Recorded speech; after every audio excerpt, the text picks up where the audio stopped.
Alhamdulillahirabbil alamin.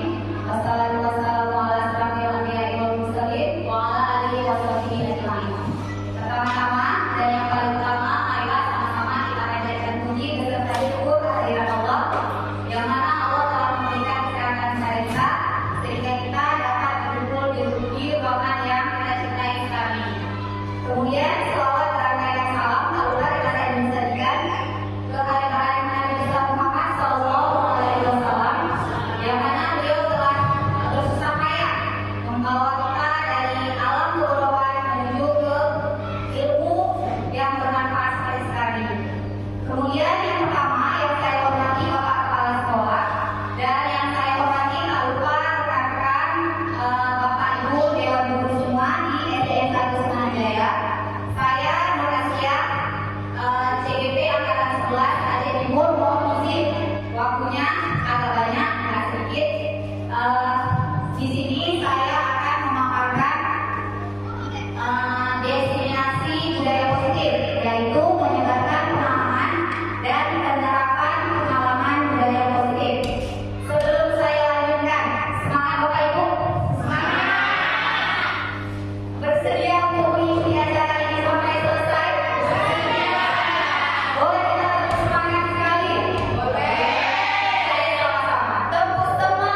Culture Center. Jadi anak-anak cuma ke sekolah, datang, duduk, dengar, terima ya apa yang dikasih guru. Kalau misalnya dikasih soal, udah ya kerjakan soal. Kalau misalnya dikasih PR, udah ya buat PR. Nah, sekarang di pembelajaran dengan paradigma baru ini nggak gitu lagi Bapak Ibu. Pembelajaran dengan paradigma baru ini, pembelajaran yang lebih berpusat kepada peserta didik. Seperti kita katakan tadi, menurut KAD, pembelajaran itu lebih kepada menuntun anak. Kalau misalnya di sini pembelajaran berdiferensiasi.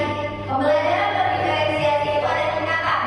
Kalau anak kan dia unik, dia punya karakter masing-masing. Nggak semua kemampuan anak itu sama.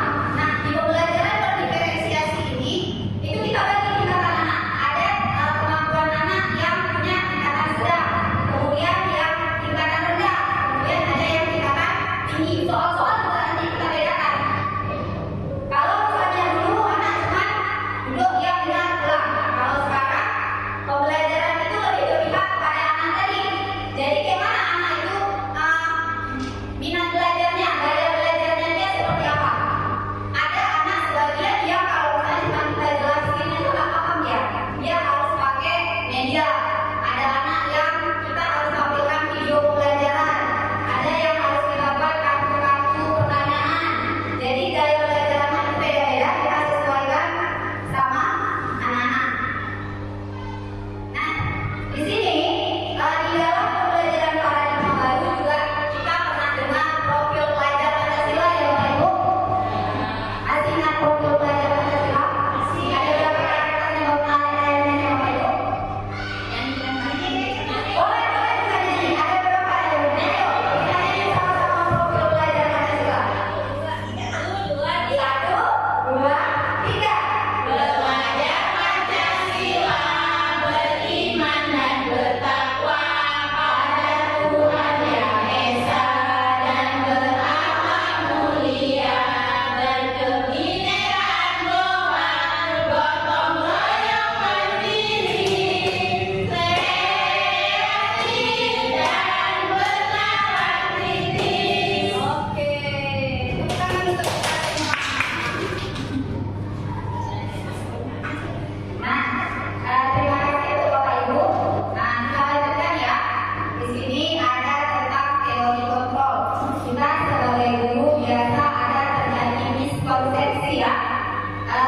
Yang sering terjadi miskonsepsi itu biasa ilusi guru mengontrol murid. Nah, kita beranggapan bahwa kita sebagai guru, kita sebagai orang dewasa bisa kita kontrol anak-anak. Padahal kenyataannya nggak seperti itu Bapak Ibu. Kemudian ilusi bahwa semua penguatan posisi efektif dan bermanfaat. Ada sebagian kita beranggapan bahwa anak itu rajin sekolah. Padahal terkadang anak rajin sekolah bukan karena kesadaran diri dia sendiri, tapi karena nanti ada takut, ada hukuman, ada konsekuensi, bukan atas dasar keyakinan nilai yang ada di diri dia sendiri. Kemudian yang ketiga, ilusi bahwa kritik dan membuat orang merasa bersalah dapat meluangkan karakter. Nah, nanti di depan kita bahas tentang 5 posisi kontrol guru, salah satunya membuat orang merasa bersalah. Biasa, kalau misalnya kita beranggapan, nanti kalau misalnya kita udah nyuruh anak-anak, dia udah merasa bersalah, besok dia berubah. Itu berarti di situ ada termasuk hukuman di dalamnya, bukan karena nilai yang ada dalam kehidupan itu sendiri. Kemudian yang keempat, ada ilusi bahwa orang dewasa memiliki hak untuk memaksa. Biasa sering kayaknya. Sebelumnya kita kalau misalnya sebagai guru kita buat peraturan kelas dibuat untuk ditaati. Kalau zaman-zaman kita muda-muda dulu, kalau zaman kita muda dulu sering kita dengar peraturan dibuat untuk dilanggar, iya kan? Sering kita dengar kayak gitu. Nah, jadi sekarang jangan lagi kita buat peraturan, kita sekarang buat keyakinan. Nah, di sini ada mengubah paradigma stimulus respon ke pendekatan teori kontrol. Kalau dulu itu namanya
Dia tahu anak didik dia seperti apa.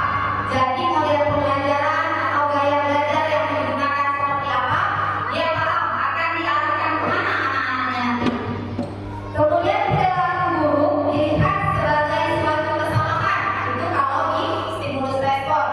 Sedangkan di teori kontrol, semua perilaku memiliki tujuan. Nah, di sini ada yang anggota TPPK, ada Bapak Ibu sebagai kelompok TPPK. Bullying, stop bullying. Siapa Bapak Ibu? Ayo, lupa. Lupa. Ya, di situ kita karena kita guru SD nggak ada guru BK ya Bapak Ibu. Jadi kepala sekolah membentuk sebuah kelompok yaitu TPPK. Kelompok itu biasanya menyelesaikan masalah-masalah anak didik kita di sekolah. Ganti guru BK kalau di sekolah di kelas ini. Nah, di TPPK itu kalau mungkin ya Bapak Ibu, mungkin biasanya kita ada anak-anak buat kesalahan, langsung kita salahkan. Bu, dia preman saya, misal. Bu, dia ambil uang saya, misal. Langsung kita salahkan. Oh, kamu ini gitu, nggak boleh. Kalau misalnya di teori kontrol sekarang, nggak bisa kayak gitu lagi Bapak Ibu. Kita harus tanya dulu tujuan dia melakukan itu kenapa. Kenapa dia bisa ambil uang kawannya? Ya, pasti punya tujuannya semua. Nggak mungkin tiba-tiba dia pukul kawannya, nggak mungkin tiba-tiba dia tarik baju kawannya. Pasti ada alasan dari itu semua. Nah, kita sebagai guru harus punya posisi-posisi yang seperti itu. Kemudian, kalau di stimulus respon, orang lain bisa mengontrol saya, katanya. Sedangkan kalau di teori kontrol, hanya Anda yang bisa mengontrol diri Anda sendiri. Kita beranggapan gini Bapak Ibu. Kita kan guru nih. Di atas kita ada kepala sekolah. Nah, kalau misalnya kepala sekolah bilang kita masuk jam 8, ada guru masuk jam 8, tapi bukan karena kesadaran diri dia sendiri. Itu, oh nanti kalau misalnya kita lewat dari jam 8, nanti marah kepala sekolah, nanti dipotong gaji, misal. Beranggapan bahwa kan kita masuk jam 8 itu karena kita dikontrol sama kepala sekolah. Kenyataannya nggak kayak gitu. Kita yang bisa kontrol diri kita sendiri itu adalah diri sendiri. Kenapa kita mau masuk tepat waktu? Seharusnya kita sadar kewajiban kita. Bukan karena takut hukuman dari kepala sekolah, bukan karena mengharapkan penghargaan dari kepala sekolah. Nah, di situ selanjutnya saya bisa mengontrol orang lain. Sama kita dia Bapak Ibu. Kita nggak bisa mengontrol orang lain, termasuk anak didik kita. Kalau misalnya anak-anak besok kita upacara. Mungkin kalau misalnya anak didik itu ada yang datang tepat waktu, ada yang datang terlambat. Nah, sadar nggak mereka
yang memiliki tanggung jawab terhadap apa yang dilakukannya berdasarkan nilai-nilai yang diyakini.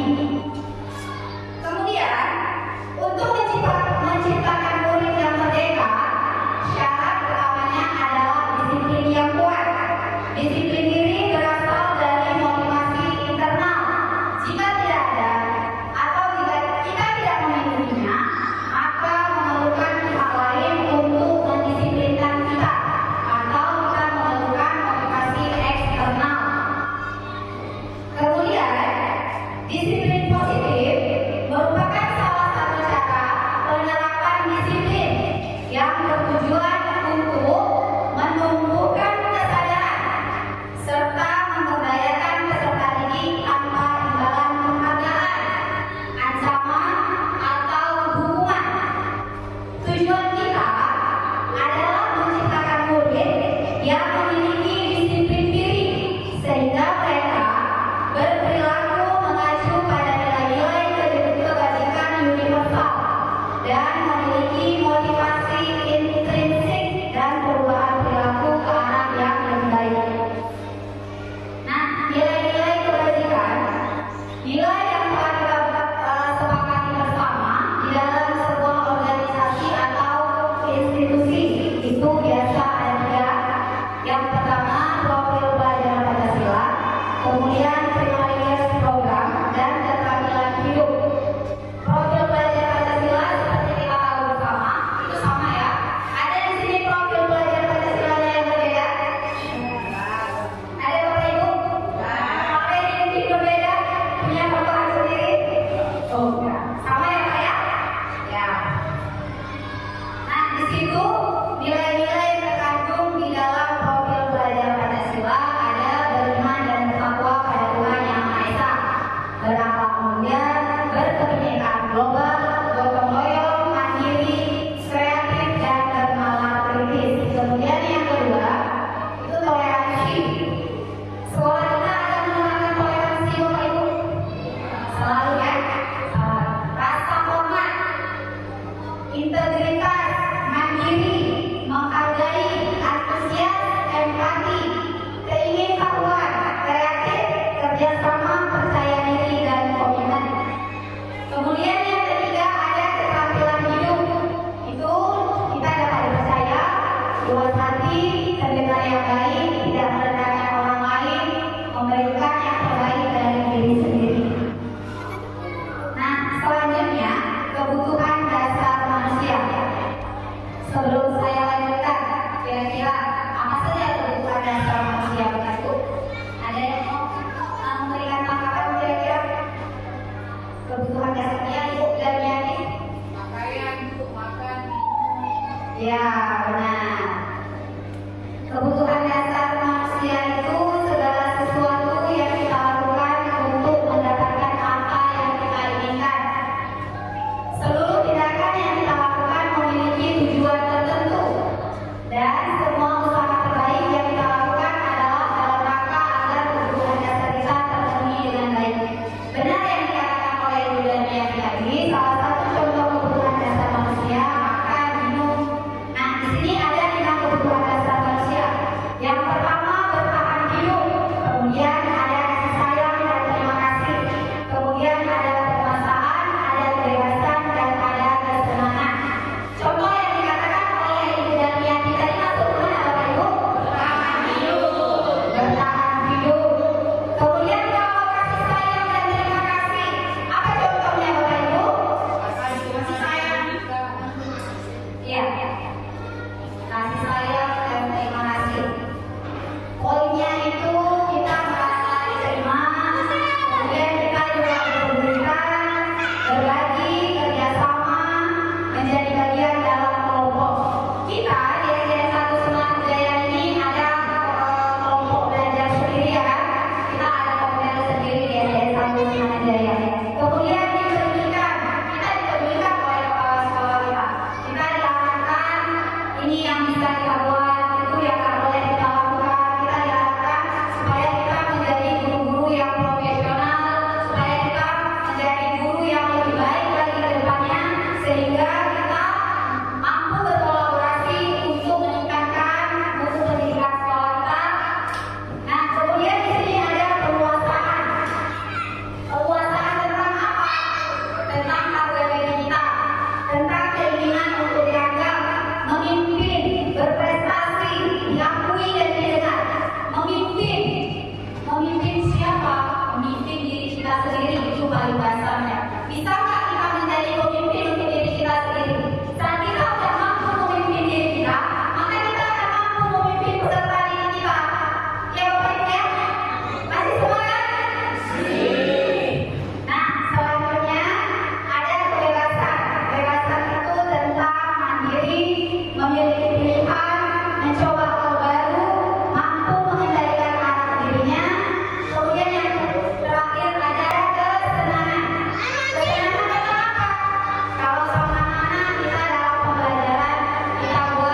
Di sini di motivasi perilaku manusia ini ada kata-kata hukuman, konsekuensi dan restitusi. Kita sering dengar hukuman ya Bapak Ibu. Hukuman, konsekuensi itu sering kita dengar. Saya juga sering dengar. Nah di sini ada bahasa baru yaitu restitusi. Kalau biasa kita menerapkan hukuman sama anak-anak supaya dia patuh dan taat sama peraturan yang kita buat. Hukuman itu contohnya seperti apa Bapak Ibu? Di situ hukuman itu tidak terencana atau tiba-tiba. Kemudian murid tidak tahu apa yang terjadi atau tidak dilibatkan. Kemudian dia berupa hukuman fisik. Kalau biasa misal anak-anak terlambat datang sekolah, kita seharusnya masuk jam 8, anak datang setengah 9. Nah kita kasih hukuman berdiri dari bawah papan tulis, angkat kaki sebelah. Itu termasuk hukuman. Dia dalam bentuk hukuman fisik. Kemudian anak tidak dilibatkan dalam kita buat peraturan sekolah kita. Kita buat peraturan terus anak harus ikuti. Itu dinamakan sebagai hukuman. Kemudian kalau konsekuensi itu berencana, disepakati sesuai peraturan. Murid tetap dibuat tidak nyaman. Sikap guru selalu memonitor murid. Di situ konsekuensi anak kita libatkan. Ini peraturan kelas 1, 2, 3, 4, 5 turuti. Kalau nggak dituruti dikasih hukuman. Ada yang berjemur di bawah yang bendera. Anak kita libatkan untuk buat peraturan. Tapi dia juga nggak nyaman. Panas. Itu 1 jam hormat di tiang bendera. Angkat kepalanya. Pulang sekolah cek-cek kepalanya. Ya Bapak Ibu ya. Sedangkan yang seharusnya kita menggunakan restitusi. Kenapa? Di restitusi ini proses menciptakan kondisi bagi murid untuk memperbaiki kesalahan. Kemudian proses kolaboratif yang mengajarkan murid untuk mencari solusi sendiri. Nah di sini nanti di depan ada kita bahas tentang segitiga restitusi. Di sini kalau restitusi kita buat keyakinan kelas. Keyakinan kelas itu kan kira-kira yang anak sepakati, yang memang ingin diterapkan di kelas mereka masing-masing. Jadi saat kita buat keyakinan itu bukan dari kita, dari anak, dan kita terapkan sama-sama. Kemudian kalau ada restitusi ini, kita berkolaborasi bukan hanya dengan anak, kita bisa berkolaborasi dengan rekan sejawat, kita bisa berkolaborasi dengan kepala sekolah, sehingga menciptakan pembelajaran yang menarik dan menyenangkan. Nah, di sini 5 posisi kontrol guru. Yang pertama sebagai penghubung, kemudian yang kedua membuat rasa bersalah, yang ketiga sebagai teman, yang keempat sebagai manajer, dan yang kelima sebagai pemantau. Kita biasa sebagai guru. Udah berapa tahun Bapak Ibu ngajar? Udah lama ngajar ya Bapak Ibu ya? Biasa posisi kita sebagai guru saat ada masalah anak, saat anak membuat masalah atau berbuat onar, posisi mana yang sering kita gunakan?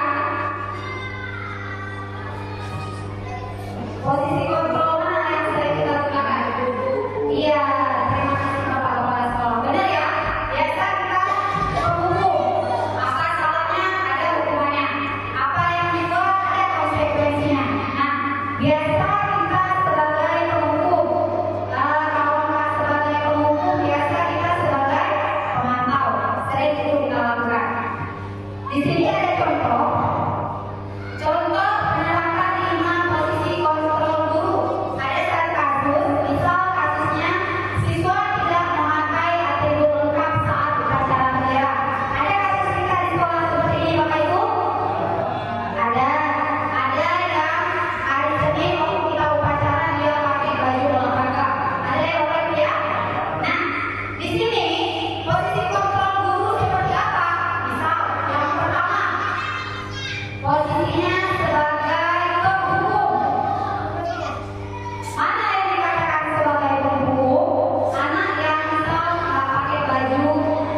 Misal, berapa kali Bapak Ibu harus beritahu kamu, kamu selalu mengecewakan Bapak Ibu.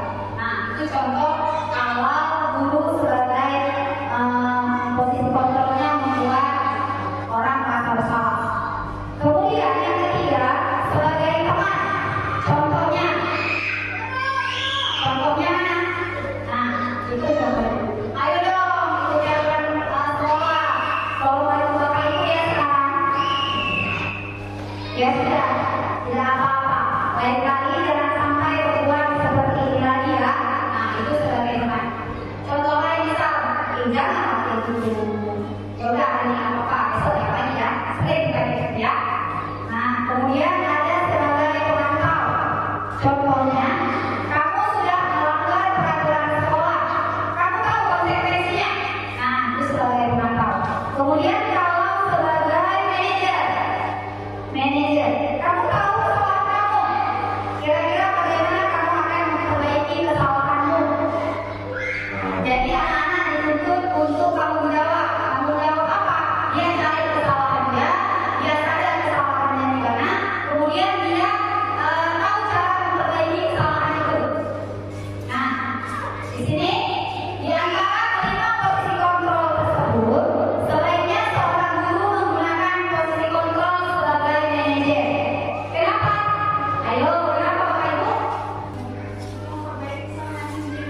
Iya, benar.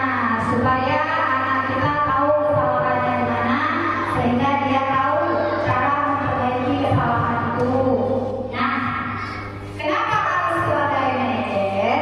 Karena kalau saya guru itu sebagai manajer, guru dapat berbuat sesuatu bersama murid, mempersilahkan murid bertanggung jawab, dan mendukung murid agar dapat menemukan solusi dari setiap permasalahan. Selain itu, posisi manajer mengacu pada restitusi yang dapat menjadikan murid sebagai manajer bagi dirinya sendiri, sehingga dapat terciptanya identitas positif pada diri murid. Nah, di sini ada contoh posisi kontrol. Apakah aku? Di sini ada satu kalimat, saya kecewa sekali dengan kamu. Kira-kira dari kalimat ini, posisi kontrol kita sebagai guru itu posisi kontrol apa yang kita lakukan? Buat merasa bersalah. Membuat merasa bersalah. Ya, setuju Bapak Ibu yang lain? Setuju? Coba kita lihat, benar nggak? Benar. Tepuk tangan dulu Ibu dan Anak. Lagi ya? Masih semangat? Masih.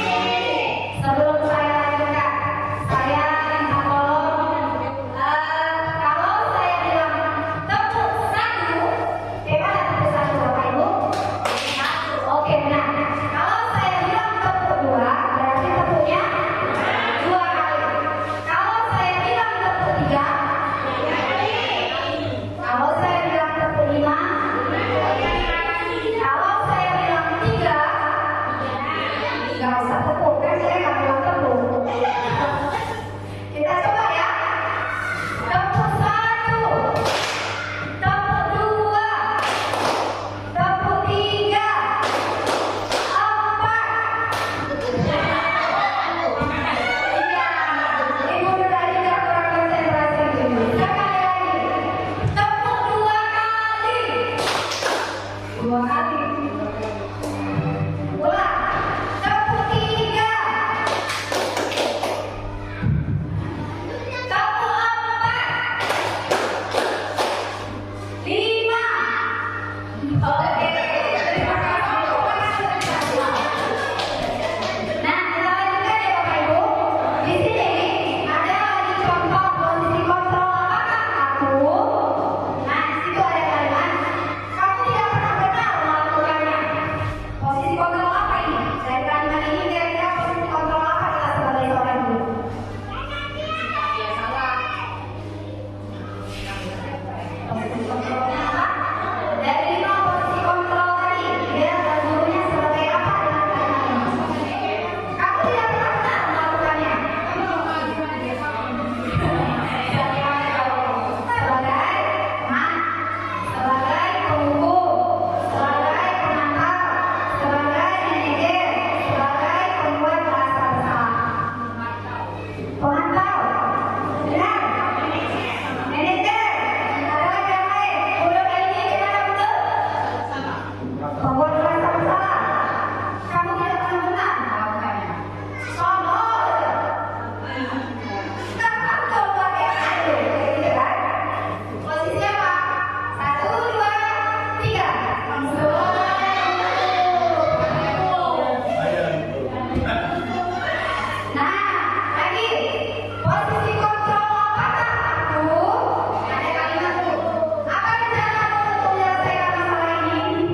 Di sini ada yang belum buat keyakinan kelas Bapak Ibu?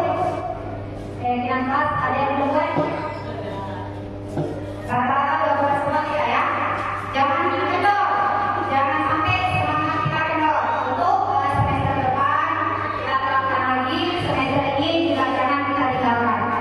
Nah, di sini ada kenapa harus keyakinan kelas? Kenapa bukan peraturan kelas?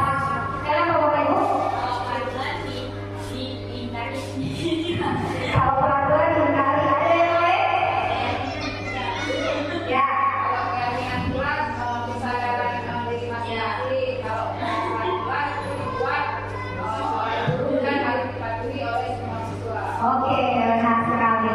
Kalau misalnya peraturan kelas itu anak dipaksakan ya Bapak Ibu ya, dia dipaksa untuk mengikuti semua yang kita buat. Sedangkan kalau keyakinan seperti yang Ibu dan Yanti katakan tadi, itu kita buat sama-sama untuk diterapkan di kelas masing-masing sehingga kelas kita jadi lebih bagus.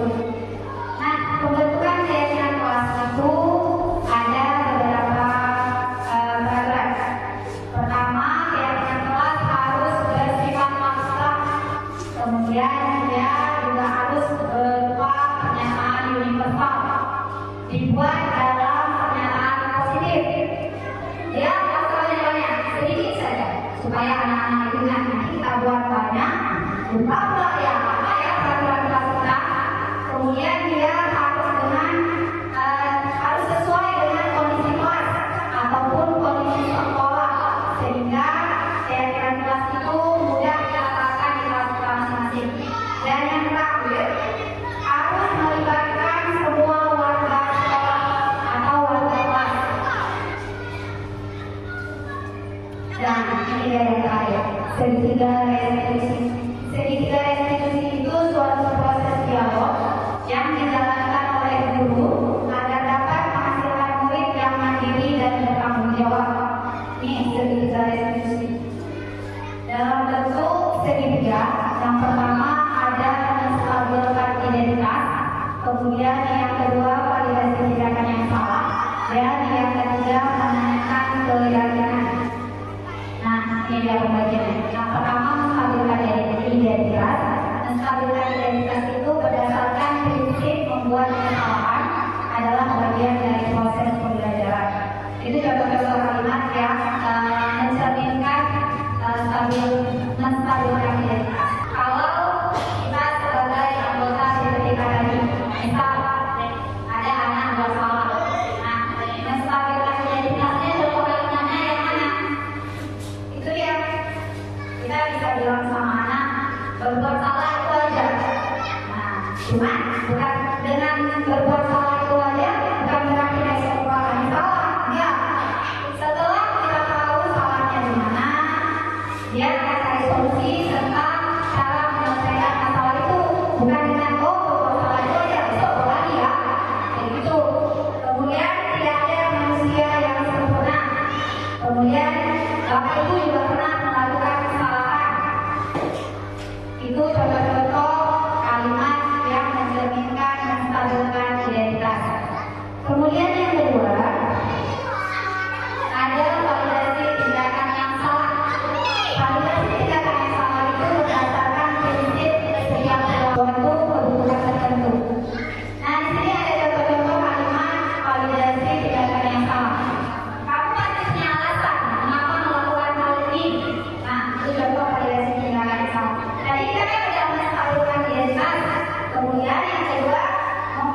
kemudian posisi kontrol guru kita sebagai manajer, itu semua kita terapkan di kelas kita.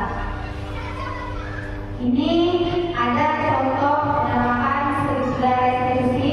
Ada tiga tindakan segitiga restitusi. Yang pertama, menstabilkan identitas, kemudian menstabilkan tindakan yang salah, dan yang ketiga ada apa? Apa yang ketiga? Menanyakan keyakinan. Nah, di dalam contoh segitiga restitusi yang saya buat bersama salah satu murid saya, ini saya menerapkan segitiga restitusi karena dia sering terlambat masuk kelas setelah jam istirahat. Nah, saya tanya kenapa dia sering terlambat masuk kelas setelah jam istirahat. Kata dia, karena saya main dulu, main sama kawan-kawan, udah itu begitu tidak mau masuk, baru saya beli jajan. Makanya saya terlambat. Jadi saya tanya, adakah cara untuk menyelesaikan masalah itu? Ada, katanya. Kata dia, untuk menyelesaikan masalah itu, dia harus bisa memanage waktu dengan baik. Jadi, waktu main berapa lama, waktu berjajan berapa lama, kemudian masuk kelas. Jadi dia nggak terlambat. Di sini ada satu kasus lagi yang saya tampilkan, berantak sama kawannya karena kawannya sering nyontek. Itu ada satu kasus lagi yang saya tampilkan di sini. Itu juga saya menerapkan penerapan segitiga restitusi. Yang pertama, menstabilkan identitas, kemudian mengkoordinasi tindakan yang salah, dan yang ketiga, menanyakan keyakinan. Yang terakhir, terbentuk.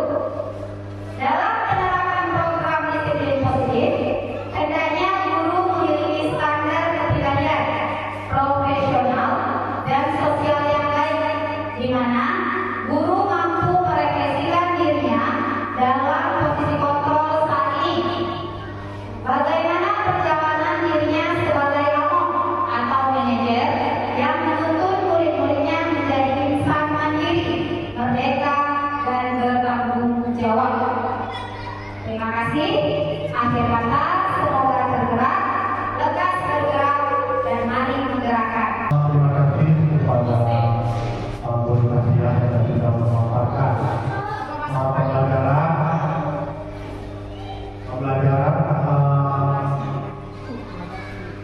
pembelajaran tadi ya apa saja sudah disampaikan. Mungkin ini sudah menjadi pembelajaran bagi kita. Banyak yang sudah disampaikan tadi, terutama tentang pembelajaran yang apa namanya kita positif, budaya positif. Tadi ada banyak masukan dari beliau tadi menyampaikan bagaimana cara anak bisa mandiri, bagaimana anak bisa belajar sendiri, kemudian kita membuat anak itu supaya menyadari diri sendiri, biar tanpa ada beban, ya. Kemudian kita tadi juga menyampaikan pelajaran yang terdiri dari janji, dan di mana ada kata-katanya anak yang kira-kira yang belum mampu atau sudah mampu atau yang sudah mampu, itu sudah bisa kita kelompok-kelompokkan. Mungkin karena selama ini juga dalam kita lakukan seperti itu. Kalau sudah misalnya ada anak tadi yang kurang, apa namanya tadi, yang nggak mampu, ya udah yang lain mengikuti semua. Jadi pembelajaran yang mereka sudah mampu tadi ketinggalan.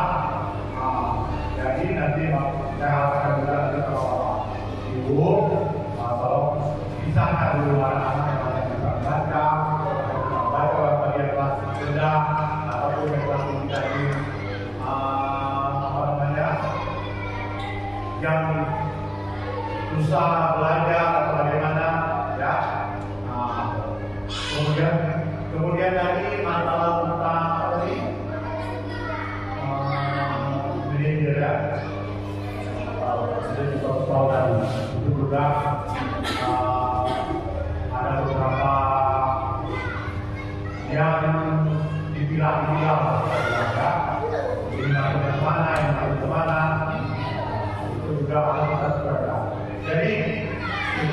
tadi ada guru penggerak bisa berkonsultasi ataupun komunikasi berdiskusi dengan beliau bagaimana dalam ruangnya nanti kita cari sama-sama ya.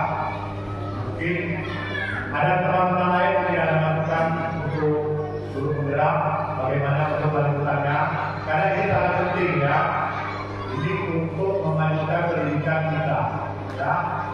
Seperti kedisiplinan tadi perlu juga diterapkan untuk guru dan murid, bukan murid saja yang ini, tapi guru juga ya. Kalau diri kita sendiri kurang disiplin, bagaimana dengan anaknya? Kalau misalnya kita kurang kurang menjalankan kegiatan ini, bagaimana dengan anaknya? Nah, jadi kalau memang peraturan itu memang kita jalankan ya dari diri sendiri, lalu anaknya itu ya betul. Mungkin ada dari kawan-kawan lain mungkin ada masukan Bu Radita mungkin Bu Juliana, Bu Nuraini ada? Boleh langsung menunjukkan kepada Bu Radita ya. Boleh untuk rekan semua boleh ya, berbilang.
Jadi kita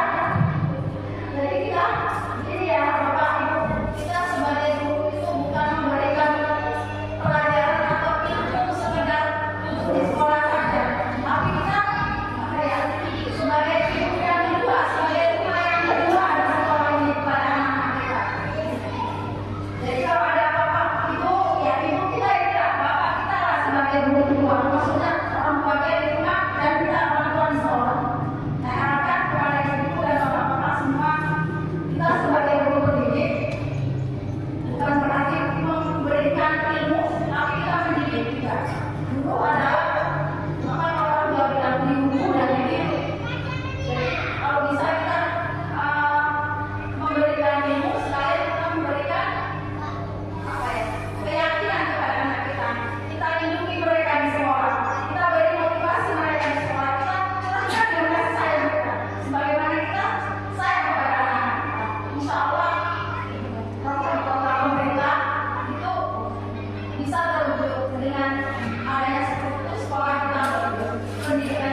bagus di mana kita sebagai guru harus bisa menjadi manajer untuk diri kita sendiri dan manajer untuk anak didik kita. Kemudian ada lagi mungkin tambahan dari Bapak Ibu yang lain, silakan. Silakan kepada Ibu Dani. Terima kasih kepada Bapak Ibu atas waktunya.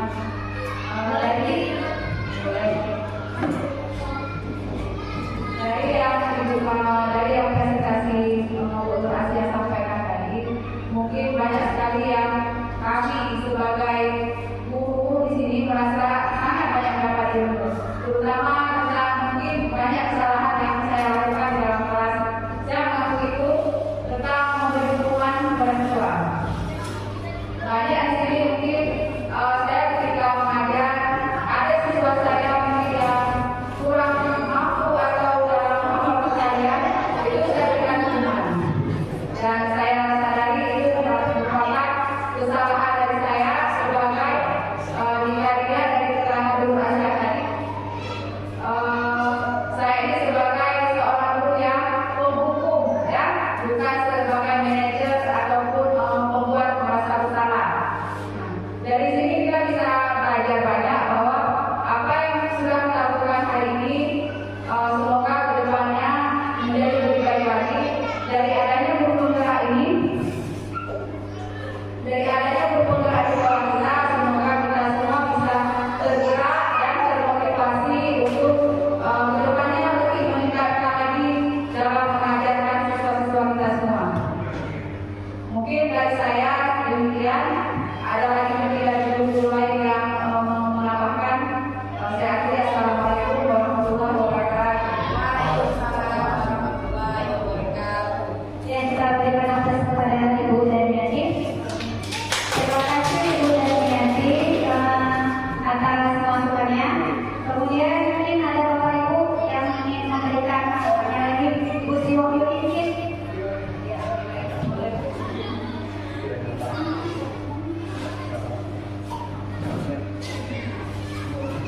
Assalamualaikum warahmatullahi wabarakatuh. Terima kasih Bu Asia. Di sini dari pembelajaran kami dan Bu Asia merasa banyak sekali bermanfaat untuk kami semua. Yang dimana darinya kami tidak tahu sudah menjadi tahu. Dan memang mendapatkan Bu Asia ini sangat bermanfaat seperti contohnya yang dibilang dari tadi, yaitu biasanya kita kemana langsung kita setelah kita hidup di pelatihan ini acara ini kita jadi tahu sebenarnya itu tidak boleh apa itu seperti itu kita buat ada caranya terjadilah manajer itu bagi anakku seperti itu. Jadi sepertinya ini yang bisa saya sampaikan, lebih dan kurang saya mohon maaf. Assalamualaikum warahmatullahi wabarakatuh. Terima kasih Bapak Ibu semuanya atas waktunya, atas kesempatannya.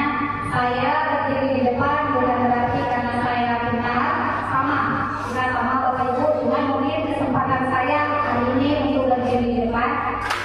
Bukan pula saya berdiri di depan sini bermaksud menggurui Bapak Ibu semua, nggak ada maksud saya untuk menggurui.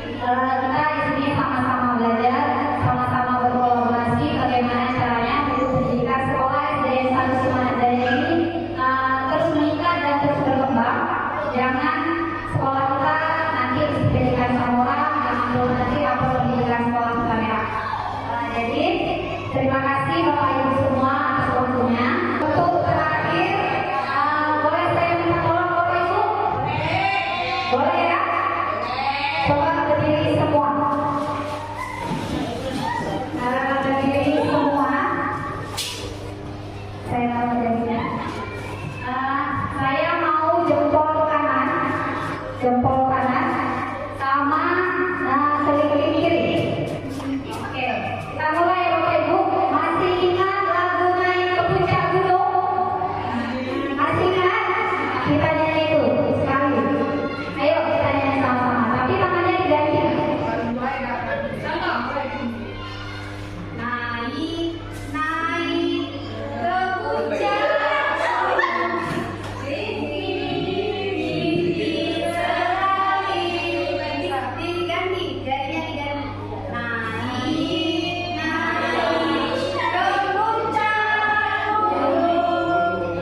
Hai Dila, sudah tahu belum mengapa Ibu memanggil Dila? Karena saya terlambat masuk kelas ya, Bu. Benar sekali. Menurut Dila, apakah terlambat masuk kelas merupakan perbuatan yang baik? Tidak, Bu. Dila minta maaf ya, Bu. Dila salah. Tidak apa-apa. Semua orang pernah berbuat salah. Tidak ada yang sempurna di dunia ini. Ibu juga pernah melakukan kesalahan sama seperti Dila. Sekarang ini, Ibu tidak tertarik mencari siapa yang salah, tapi Ibu ingin mencari solusi dari permasalahan ini. Dila pasti memiliki alasan. Coba ceritakan pada Ibu mengapa Dila ingin terlambat masuk ke kelas setelah jam istirahat. Saya keasikan main sama teman, Bu, sebelum jajan ke kantin. Jadi saya makan dan minumnya sudah hampir bunyi bel. Makanya saya terlambat. Bermain bersama teman memang seru ya. Kamu pasti sangat menyukainya. Adakah solusi yang bisa kamu lakukan agar kamu tetap bisa bermain, jajan di kantin, namun tidak terlambat masuk ke dalam kelas? Ada, Bu. Saya harus membagi waktu dengan bijak. Kira-kira kapan kamu akan melakukannya? Mulai besok, Bu, saya akan berusaha dan berkomitmen untuk selalu tepat waktu. Bagus. Dila masih ingat tidak keyakinan kelas yang pernah kita buat dan sepakati bersama? Masih, Bu. Kira-kira keyakinan apa yang berkaitan dengan hal ini? Disiplin dan menghargai waktu, Bu. Benar sekali. Jadi selanjutnya Dila ingin jadi murid yang bagaimana? Saya ingin lebih bisa menghargai waktu, menghargai diri saya sendiri, dan juga menghargai guru dengan selalu tepat waktu, Bu. Baiklah, sekarang kita sudah mendapatkan solusinya. Ibu yakin kamu bisa menanamkan nilai itu dengan baik dan dapat mengatur waktu dengan lebih